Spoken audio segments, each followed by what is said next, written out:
अस्सलाम वालेकुम। मैं नूरीन बोलदे जिला पाकपतन सज्जी। ਅਸੀਂ ਮਿਹਨਤ ਮਜ਼ਦੂਰੀ ਕਰਨੇ ਆ। ਅਸੀਂ 2-3 ਘਰ ਆ। ਅਸੀਂ ਮਿਹਨਤ ਮਜ਼ਦੂਰੀ ਕਰਨੇ 3-400 ਰੁਪਈਆ ਹੈ। ਸਾਡਾ ਆਦਾ ਕਾਰੋਬਾਰ ਹੈ ਕੋਈ ਨਹੀਂ, ਜੋ ਬੱਚਿਆਂ ਦੀ ਮਸੇ ਰੋਜ਼ੀ ਪੂਰੀ ਹੁੰਦੀ ਹੈ। ਅਸੀਂ ਗਰੀਬ ਬੰਦੇ ਆ, ਜਿਹੜਾ ਕਮਾਣੇ ਆ ਉਹ ਰੋਜ਼ੀ ਰੋਟੀ 'ਚ ਲੱਗ ਜਾਂਦਾ ਹੈ। ਅਸੀਂ ਜੀ ਗਰੀਬ ਬੰਦੇ ਤੇ ਸਾਡੇ ਕੋਲ ਗੁੰਜਾਇਸ਼ ਕੋਈ ਨਹੀਂ, ਅਸੀਂ ਨਲਕਾ ਲਵਾ ਲਈਏ। ਨਲਕੇ ਦੀ ਬੜੀ ਜ਼ਰੂਰਤ ਹੈ। ਅਸੀਂ 2-3 ਘਰ ਆ, 40-45 ਲੱਖ ਨਲਕਾ ਨਹੀਂ ਲਵਾ ਸਕਦੇ।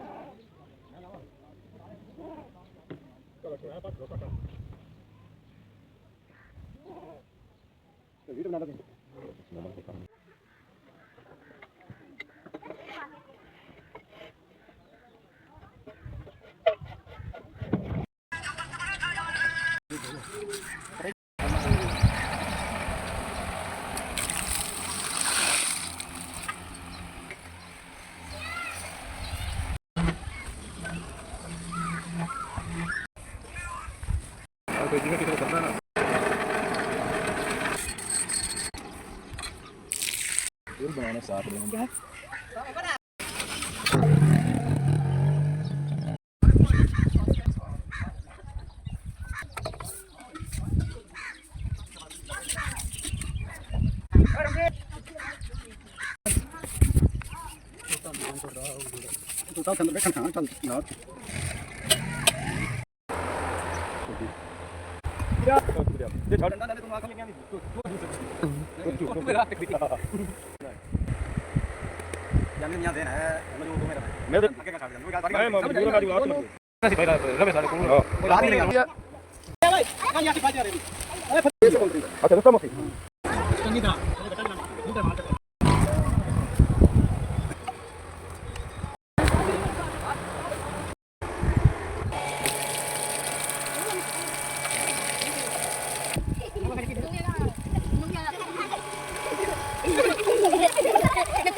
माशाल्लाह जाऊज़बिल्लाहिमिनश्शैतानिर्रजीम बिस्मिल्लाहिर्रहमानिर्रहीम। SVS ਤੁਹਾਡਾ बहुत शुक्रिया है कि तुसाने ये नलका लगवाया है। जितने लोग पानी पीवन गए अल्लाह पाक तुहानू बहुत अजर देवेगा।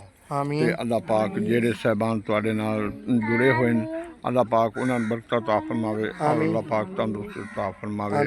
व सल्लल्लाहु तआला अला खैर खल्क़ि मुहम्मद व अला आलिहि व सल्लम।